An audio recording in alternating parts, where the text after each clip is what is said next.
कार्यक्रम के पुण्यार्चक हैं Siddhant Jain civil line Delhi, Sunita Sachin Jain civil line Delhi, Manju Vinod Jain Gurgaon, Savita Sagar Jain Rishabh Vihar, Poonam Sunil Jain tyre वाले नोएडा।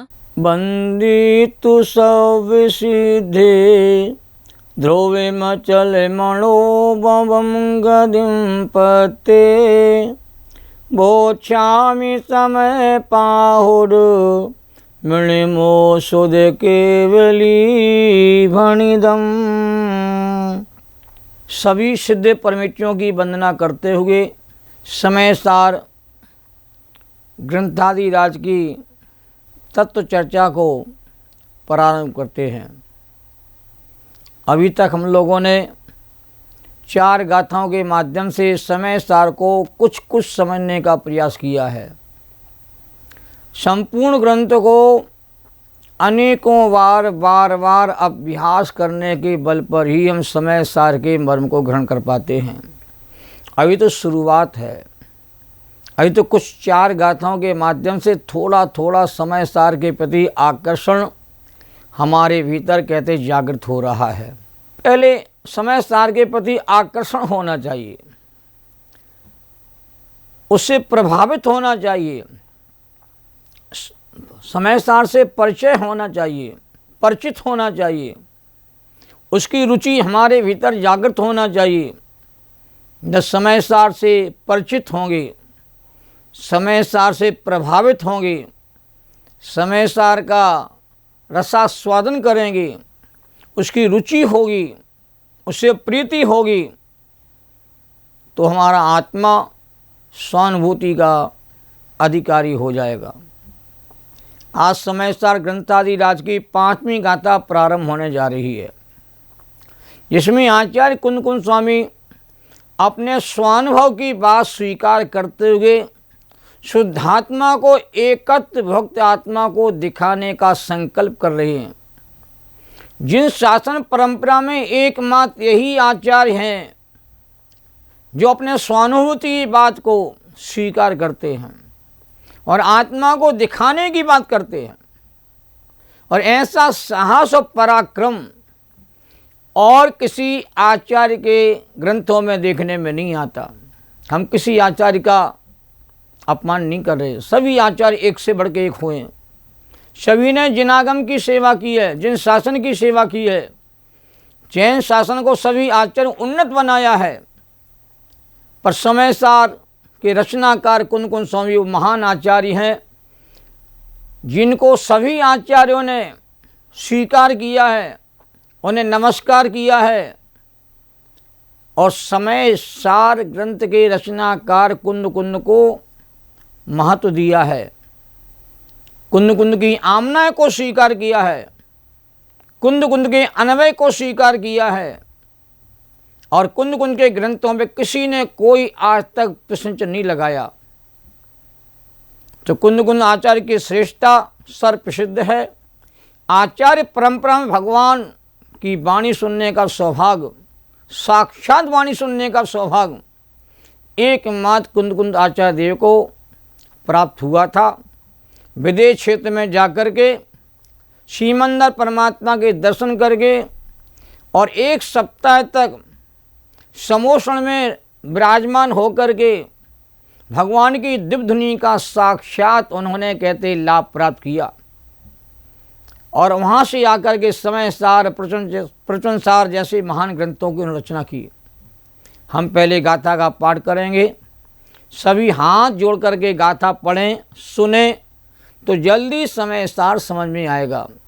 विनम्रता होना जरूरी, विनय का भाव होना जरूरी है। आचार्य की प्रतिज्ञा कितनी महत्वपूर्ण है, इस गाथा के माध्यम से बताने जा रहे हैं। तमेयति विहतम दाए हम अपनो समय वेड़े यदि दाए जिपमाणम चुके ज छलम लघे तब्बम। ए मूल गाथा का हम लोगों ने पाठ किया। अब एक एक शब्द का उच्चारण हमारा स्पष्ट हो, इसलिए हम इस गाथा को अच्छी तरह पढ़ने का प्रयास करते हैं। तम एयत विहत्तम दाएहम अपनो सभी वेलें यदि दाएज पमाणम चुक्केज छलम नाघेतव्यम। अब एक बार फिर से लय के साथ पढ़ेंगे तो और हम सबको आनंद मिलेगा। तम एयत विहत्तम दाए हम अपनो सभी वेले यदि दाए जिपमाणम चोकेज चलम नगे तब्बम। अभी हम लोगों ने गाथा का 2 बार पाठ किया। अब हिंदी में अनुवाद इस गाथा का भी बहुत महत्वपूर्ण है। निज विभव से एक तो ही दिखला रहा करना मनन पर नहीं करना छल ग्रहण यदि हो कहीं कुछ स्खलन।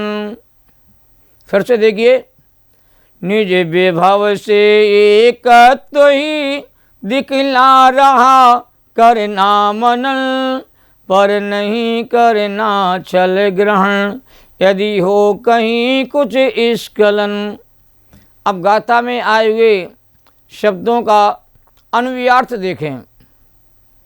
तम माने उस पूर्वोक्त, एयत विहत्तम माने एकत वक्त आत्मस्वरूप को, अपनों माने आत्मा के, सभी वेल माने निज वैभव से, दा एहम मैं दिखलाता हूँ। यदि माने यदि, दा एज्यम मैं दिखाऊं, प्रमाणम तो उसे प्रमाण करना, प्रमाण मानना। चुक्केज यदि चूक जाऊं तो छलम विपरीत भाव, दुर्जन के समान विपरीत अभिप्राय, ना माने नहीं, हे तब्बम माने ग्रहण करना चाहिए। इस गाथा का सरलता से अर्थ यही है कि आचार्य कुंद स्वामी कहते हैं कि मैं एकत्व भक्ति आत्मा के स्वरूप को आत्मा के निज विभव से दिखलाता हूँ। यदि मैं दिखलाऊं तो उसे प्रमाण करना, स्वीकार करना।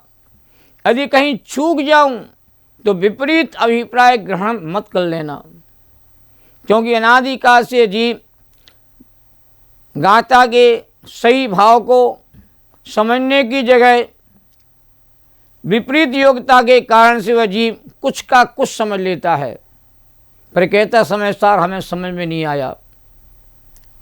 तो मूल गाथा बहुत महत्वपूर्ण है। आचार्य देव ने निज वैभव को दिखाने की बात कही है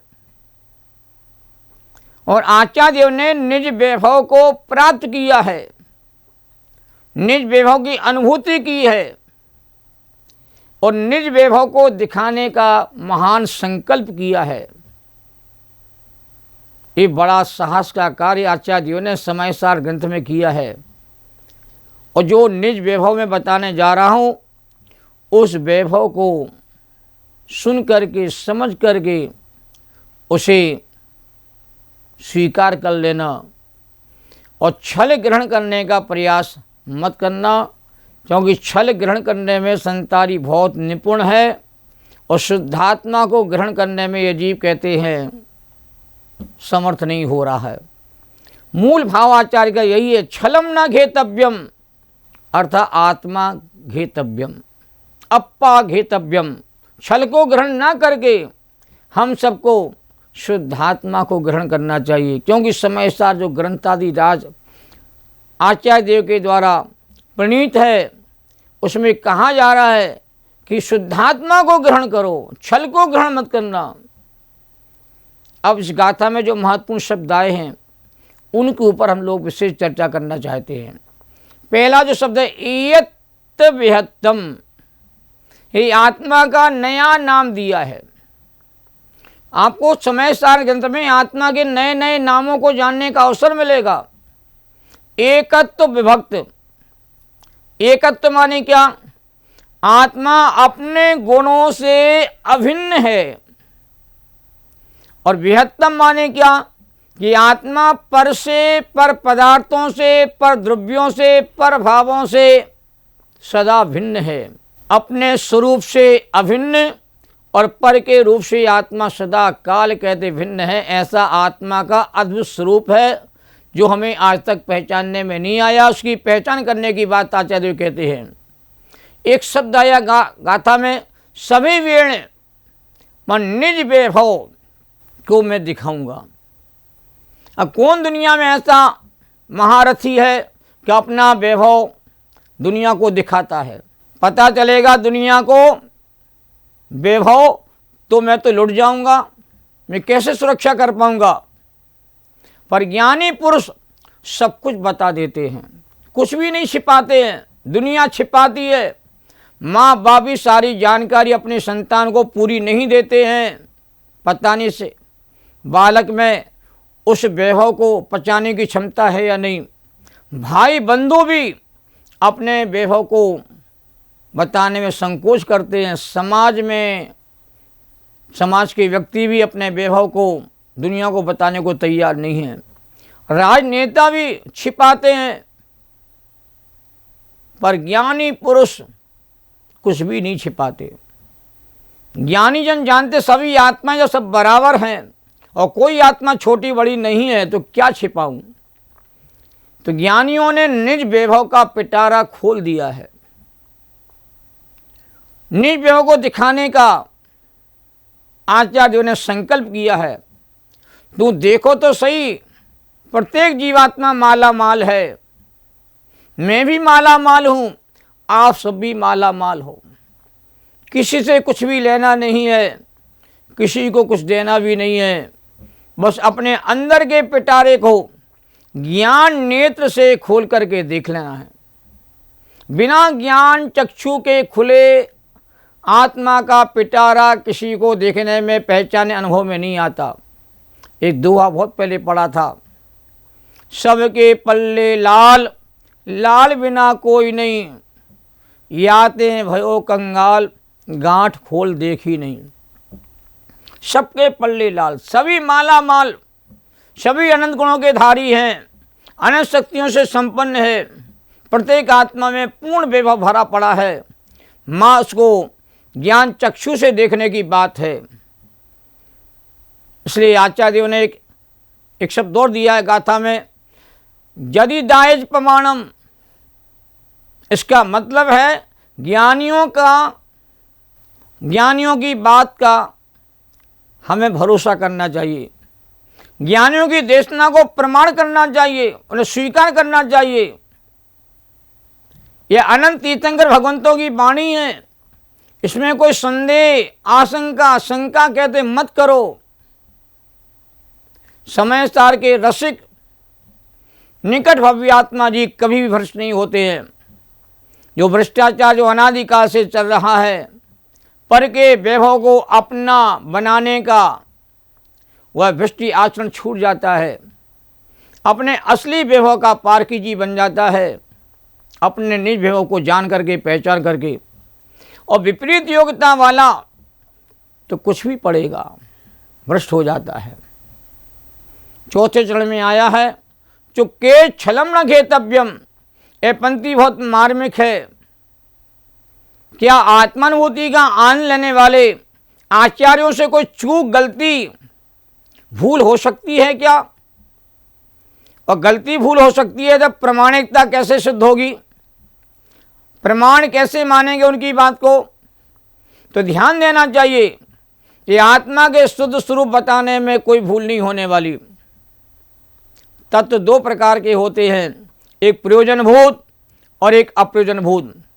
और प्रयोजनभूत तत्वों में कोई भी भूल, छल ज्ञानियों से कभी भी नहीं होता। तत्वार्थ के सच्चे श्रद्धानी ज्ञानी पुरुष होते हैं, इसके बिना सम्यक दर्शन भी नहीं होता है। तो कहीं चूक हो तो छल ग्रहण नहीं करना। इसके पीछे क्या कहना है आचार्य देव को? आचार्य कहना चाहते अप्रयोजनभूत भाषा व्याकरण आदि के संबंध में कहीं कोई गलती चूक हो गई हो, उसे देख करके अप्रमाणिक इस ग्रंथ को मत मान लेना। कुंद किसी विद्यालय में, महाविद्यालय में प्राकृत आदि भाषा को सीखने के लिए नहीं गई। प्राकृत भाषा में बहुत प्रकार की विवक्षाएं होती हैं, बहुत प्रकार के कथन होते हैं। तो आचार्य कहना चाहते भाषा संबंधी चूक हो सकती है, पर भाव संबंधी चूक कहते हैं ग्रंथ में कहीं भी नहीं है। यहाँ तो भाव संबंधी चूक है और ना भाषा संबंधी चूक यहाँ पर है पूरे ग्रंथ में। भाषा भी कुंद की बहुत सुदृढ़ है, बहुत शुद्धता को प्राप्त है। तो कुंद के वचनों को सभी परवर्ती आचार्यों ने शिरोधार्य किया है। कहीं भी कोई स्खलन कहते हैं आचार्य देव के द्वारा भाषा की दृष्टि से हुआ है और भाव की दृष्टि से होने का सवाल ही नहीं है। तो परवर्ती आचार्यों ने कुंद की आमनाएं को सुको हम कहा है, अतः अपने को तोता कहा है। यह तोता मालिक की बात को दोहराता है। ऐसे सारे परवर्ती आचार्यों ने कुंद की बात को ही दोहराया है। उनकी बात सर्वज्ञदेव की बात है। तो चुक्के छलम न खेतव्यम का भाव यह है, अप्पा खेतव्यम। आत्मा को ग्रहण करना चाहिए, आत्मा का लक्ष्य बनाना चाहिए। भाषा की जगह भाव को ग्रहण करने का हमारा लक्ष्य होना चाहिए। भाषा भावों को ग्रहण करने के लिए प्रयोग में आती है। भाषा भावों की अभिव्यक्ति का साधन मात्र है। हमें भाषा के पंडित नहीं बनना है, हम व्याकरण के पंडित नहीं बनना है, हमें शुद्धात्मा के अनुभवी बनना है। ऐसा आचार्यों ने अजब गजब की बात कही है। और आचार्य कुंद की वाणी और समय सार सदा काल जयवंत रहे। और हम शास्त्रों को पढ़ करके छल ग्रहण करने का प्रयास ना करें और उस गाथा में छिपे हुए भाव को समझने का बार बार हम प्रयास करें। और हमें समझ में नहीं आता है तो ज्ञानियों की संगति में बैठ करके उस गाथा के मर्म को समझने का हम सबको प्रयास करना चाहिए। जा वाणी के ज्ञान ते सूझे लोकालोक, सो वाणी मस्तक नमो सदा देती हूँ ढोक। सहजानंदी शोध स्वरूपी अविनाशी में आत्मस्वरूप, ज्ञानानंदी पूर्ण निराकुल सदा प्रकाशित चेतन रूप, सदा प्रकाशित चेतन रूप। सभी को सादर जय जिनेन्द्र। इस कार्यक्रम के पुण्यार्जक थे आराधना संचय ग्रीन पार्क, सुशील विनोद जैन योजना विहार, कमल पलवन कुंजा महाजनी चांदनी चौक दिल्ली, गुप्तदान विश्वास नगर दिल्ली, गुप्तदान सिविल लाइन दिल्ली।